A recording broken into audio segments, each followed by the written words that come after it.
Dans cette caisse, une rescapée. La statue de Didi, le fils de Chana Orloff.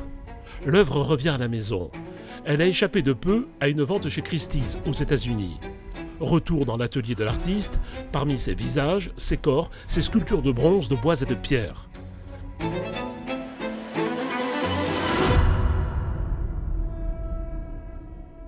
Dans les années 30, Chana Orloff est l'une des grandes figures de l'école de Paris. Collectionneurs et critiques s'arrachent ses sculptures. Ce qui est assez intéressant, c'est qu'elle ne sculpte jamais en présence de son modèle. Donc elle va prendre des croquis, dans cet atelier-là de réception, où elle va faire pas mal de dessins au préalable, tout en discutant avec son modèle. Par la suite, le modèle part et elle va travailler, elle, de son côté, dans son atelier d'artiste pour continuer le portrait. Et elle contacte les mécènes ou collectionneurs à la fin du portrait pour qu'ils en sortent valides si ça leur convient. Et donc je pense que pour un portrait, elle devait mettre une semaine à peu près. Puis après, on a l'étape de fonte. Tout dépendait, en fait, de la commande du mécène. Et le succès matériel est venu aussi petit à petit. Seulement, je dois vous dire qu'on cachait quand on vendait une sculpture. On avait honte. Parce qu'on avait tout à fait une autre idée, qu'il fallait vivre avec, je ne sais pas, de l'air, mais que l'art est une chose qui ne se vend pas. C'est beaucoup de fois qu'on vendait, on ne disait à personne. Et on plaignait l'acheteur. Puis vient la guerre.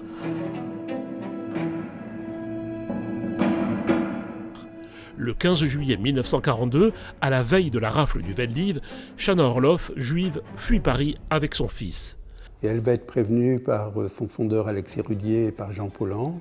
Le 15, elle va avoir le temps de quitter les lieux, d'aller chez des amis à Paris. Elle va se cacher, elle va faire des faux papiers, elle va passer en zone libre. Après le départ de Chana Orloff, l'atelier est spolié et de nombreuses œuvres d'art disparaissent. Le fait que Chana Orloff était juive, elle s'est recensée en tant que telle avec son fils en 1942. Donc elle était sur les listes en fait, des artistes et des personnes juives. Et la maison avait été mise sous un administrateur provisoire, donc c'est-à-dire que c'est quelqu'un qui gère le logement et qui va se permettre de le revendre ou de le relouer à des personnes non juives. Le pillage porte un nom administratif, l'opération Meuble. Derrière cette expression presque banale, une vaste entreprise de spoliation organisée en France occupée. 40 000 appartements juifs sont vidés. Mais les nazis pillent aussi méthodiquement collections privées, galeries et ateliers d'artistes.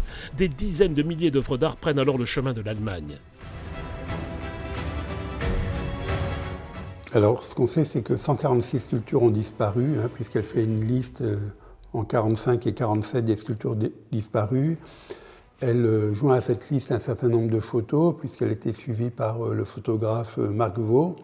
Et donc, on sait très bien ce qui a disparu. Alors, sur les 146 sculptures disparues, en fait, seulement 2 qui appartenaient à cette liste ont été retrouvées.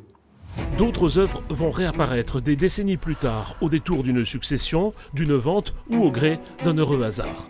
C'est une sculpture qu'elle a dû emporter avec elle en zone libre, qu'elle a vendue et qu'on a retrouvée au marché aux puces. Plus de 100 000 œuvres d'art ont été spoliées en France pendant l'occupation. Plusieurs milliers demeurent encore aujourd'hui introuvables.